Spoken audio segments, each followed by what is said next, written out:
Assalamualaikum warahmatullahi wabarakatuh. Saya Nining Meresya, NIM 1881470003, Fakultas Vokasi Jurusan Komputerisasi Akuntansi.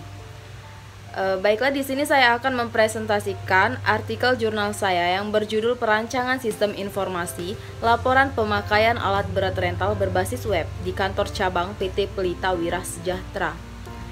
Saya ucapkan terima kasih kepada dosen pembimbing saya, Bapak Ahmad Hudri. Baiklah, di sini saya langsung saja mempresentasikan artikel jurnal saya. Pada jurnal ini terdapat 5 bab. Bab 1 yaitu pendahuluan, bab 2 landasan teori, bab 3 metodologi penelitian, bab 4 hasil dan pembahasan, dan bab 5 kesimpulan. Latar belakang. PT Pelita Wira Sejahtera Cabang Jambi merupakan perusahaan yang bergerak di bidang jasa kontraktor, yaitu kerjasama kontrak dengan PT Pertamina Aset II Pendopo File. PT Pelita Wira Sejahtera dalam mengelola data sudah cukup baik, namun cara pengolahannya saja yang masih banyak menggunakan cara manual atau belum terkomputerisasi. Salah satunya yaitu laporan dari pekerja lapangan yang masih berbentuk tulisan dan share lewat grup WhatsApp, sehingga kurang efektif untuk dilakukannya penyalinan data ke Microsoft Excel oleh pegawai bagian administrasi, karena adanya kekeliruan data dari pekerja lapangan yang menyebabkan kesalahan-kesalahan dalam membuat laporan, dan juga pelaporan data dari pekerja lapangan bisa mengakibatkan penumpukan data.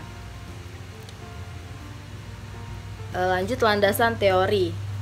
Sistem informasi menurut Tata Stabri tahun 2012 halaman 152. Sistem informasi merupakan sekelompok unsur yang erat hubungannya satu dengan yang lain, yang berfungsi bersama-sama untuk mencapai tujuan tertentu.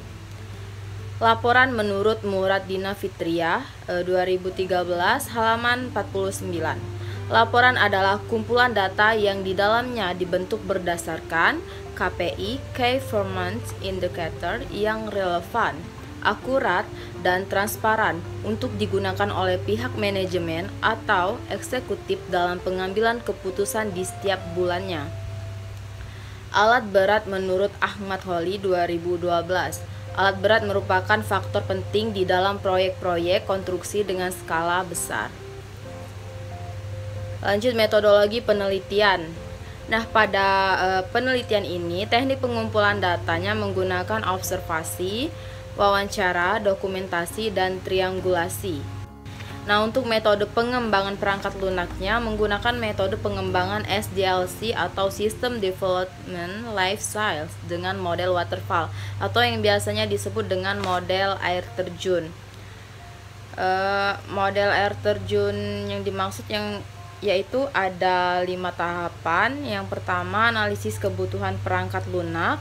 Yang kedua, desain. Yang ketiga, pembuatan kode program. Yang keempat, pengujian. Dan yang kelima, pendukung atau support atau pemeliharaan.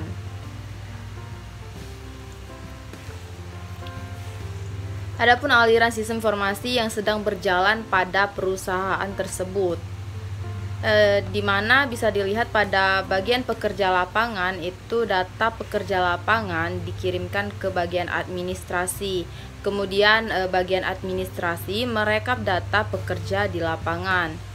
Setelah direkap, maka administrasi akan membuat laporan pemakaian alat berat tersebut. Nah, hasil laporan tersebut diberikan kepada pimpinan perusahaan. Kemudian laporannya akan diperiksa atau dicek. Jika laporan tersebut disetujui oleh pimpinan, maka lanjut ke perusahaan Pertamina dan diperiksa juga oleh bagian perusahaan Pertamina. Jika menurut perusahaan Pertamina sudah benar, sudah real, maka laporan tadi dikembalikan lagi ke bagian administrasi. dan kemudian administrasi akan menyimpan laporan yang sudah disetujui. Adapun use case diagram. Pada use case diagram, setiap aktor memiliki use case yang berbeda-beda dan setiap use case memperlihatkan langkah-langkah dari setiap aktor, sehingga mendapatkan gambaran sistem yang lebih jelas dan memudahkan dalam merancang sistem informasi yang akan diterapkan nantinya.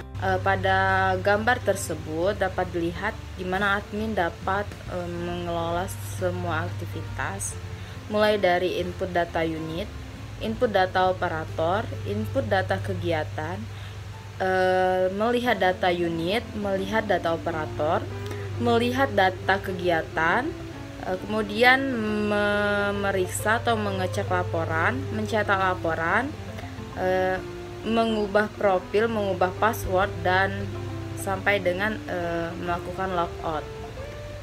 Nah, pada pimpinan melakukan login, kemudian si pimpinan hanya bisa mengecek laporan dan juga mencetak laporan. Kemudian pimpinan juga bisa merubah profilnya, merubah passwordnya, dan dapat melakukan logout. Nah, pada pekerja bisa dilihat di mana pekerja ketika melakukan login, si pekerja hanya bisa menginput data kegiatan dan melihat data kegiatan. Kemudian pekerja juga bisa merubah profil dan password dan dapat melakukan logout. Nah, inilah hasil dan pembahasan dapat dilihat pada tampilan landing page. Nah, pada tampilan landing page di mana ketika user menggunakan sistem yang akan pertama sekali tampil yaitu tampilan landing page tersebut.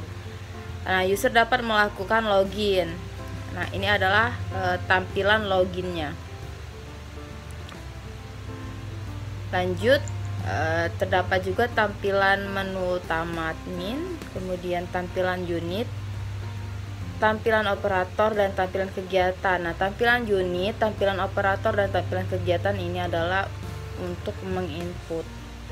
Sedangkan tampilan tabel unit, tampilan tabel operator, tampilan tabel kegiatan adalah hasil dari inputan tadi. Kemudian ada juga tampilan laporan akhir. Nah, di sini pada tampilan laporan akhir dapat memilih sesuai kategori yang akan dicetak nantinya. Dan ini adalah tampilan hasil cetak laporan akhir. Tampilan hasil cetak laporan akhir ini berbentuk PDF. Lanjut, kesimpulan. Dengan adanya sistem informasi laporan pemakaian alat berat rental ini dapat membantu pihak pengelola laporan serta memperlancar kegiatan pengelolaan laporan. Sistem informasi pengelolaan laporan pemakaian alat berat rental dapat digunakan untuk mencari data laporan lebih mudah, cepat, dan akurat dibandingkan dengan menggunakan Microsoft Excel. Dan sistem informasi laporan pemakaian alat berat rental ini dapat sekaligus mencetak laporan. Mungkin itu saja yang dapat saya presentasikan mengenai artikel jurnal saya. Lebih dan kurang saya mohon maaf kepada Allah, saya mohon ampun. Saya akhiri, wassalamualaikum warahmatullahi wabarakatuh.